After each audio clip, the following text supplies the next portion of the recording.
everyone, this is Arushi, and this is origami lesson number 3, which is the origami fish. For today's lesson, what you're going to be needing is, usually when I ask for what we need, it's usually a piece of square paper, but today it's a little different because you only need half of one. Of course, you can use the other half to make another fish, or you can use it for something else. So today I'm using an orange piece of paper, and what you're going to do is turn it on the back side. My back is white, and if yours isn't, just know which side is the front and which side is the back. Now what you're going to do is bring this corner all the way up here. This might be a little hard, as this was a little complicated for me too, just because I didn't know what to do. So what you're going to do is bring this all the way here. Let me show you. You can see this is the back side, this is the front side, and crease on it. I like to lightly crease before I go in and I take my nail, or the side of my nail, and I crease it more harshly. So just like that. Now what you're going to do is you're going to take this side and bring it all the way here. This is a little complicated, but just go like this, like you're folding a book or you're flipping a page, just like that. And over here, make sure that you are creasing as best as you can. So this is how mine looks like. It would be better if I could get this all the way to the edge, but don't worry if it's not. And what you're going to do now is completely open it up. Now what you're going to do is you're going to crease on this line. You can see this line that was created. What you're going to do is just go ahead and crease on it.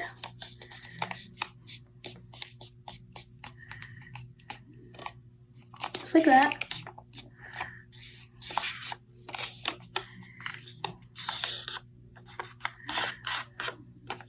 So now you're left with this. Now what you're going to do is you're going to bring this side right here. And go ahead and take it, and what you're going to try to do is make this as perfect as a point as you can. Just like that.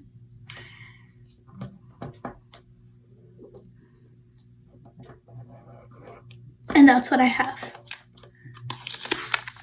Now go and turn it around just like this and do the same exact thing.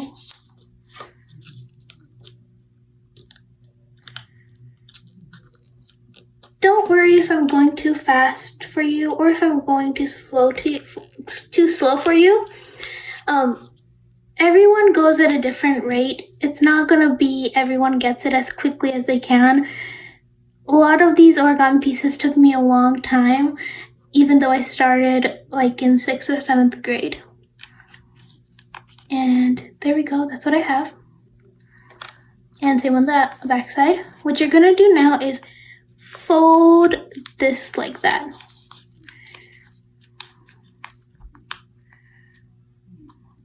Don't worry, it's not gonna be an exact crease on the bottom. It's gonna look like this probably. So again, just go ahead and fold it in like that and turn it around and do the same on this side.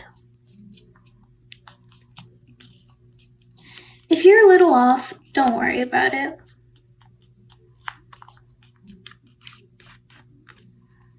This is what I have on this side. Now go ahead and fold the piece in half. So basically bring this all the way over here. And just like that. Go ahead and crease on it. Now what you're going to do is open it back up. And this is a little tricky part is you're gonna bring this and you're gonna bring it up like this. So I'll do it again. Just like that. And crease on it. Turn it around and do the same exact thing. Again, just like that. Like that. Perfect.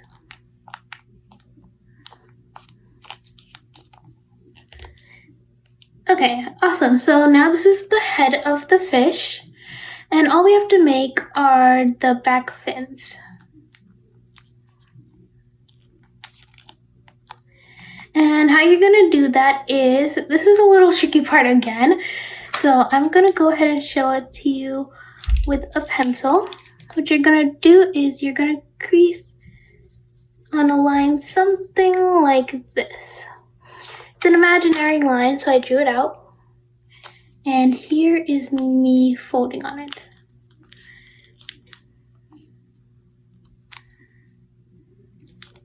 Just like that. Oh, I was a little off, which is totally fine.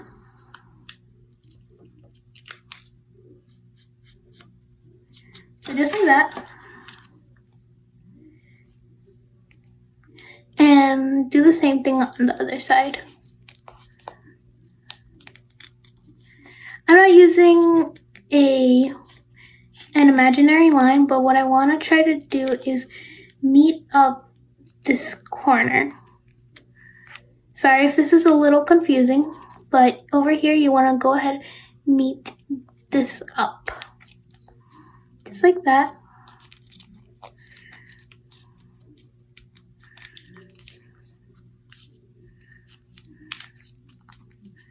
And perfect. So now you have an origami fish. Looks like this. It's pretty cute. I really like it. Also, you can turn it 180 degrees and it'll just be a fish but pointing the other direction. Now, you can just go ahead and crease tightly to make sure that the folds don't fall out of place, but which is completely fine, but what I find is that it does open up. So what I do is I go ahead with my glue and try to figure out where these two overlap. So I can see that it's over here and just add a little bit of glue. Sorry, it's just a little hard to do with my stand in front of me. A little bit of glue and press down on it. On the other side, make sure there's no glue leakage. Just like that. And what you're gonna do is you're gonna find something heavy to put on top of it.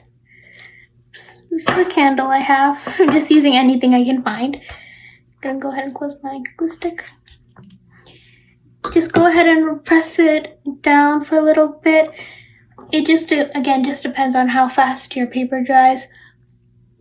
How fast your glue dries before it'll just be flat.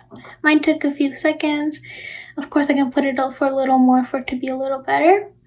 But yeah, that's how it looks like. An origami fish. It's pretty cute. And you can add a little hole on top and put a little garland through it with multiple other fishes. And you can use them as decorations, or you can just use them as little cute pieces. You can glue them on a card. You can do a lot with these little things, and I find them really cute. So thank you for tuning in today, and I'll be back soon with my fourth lesson. Thank you for watching this video, and hope to see you next time. Bye!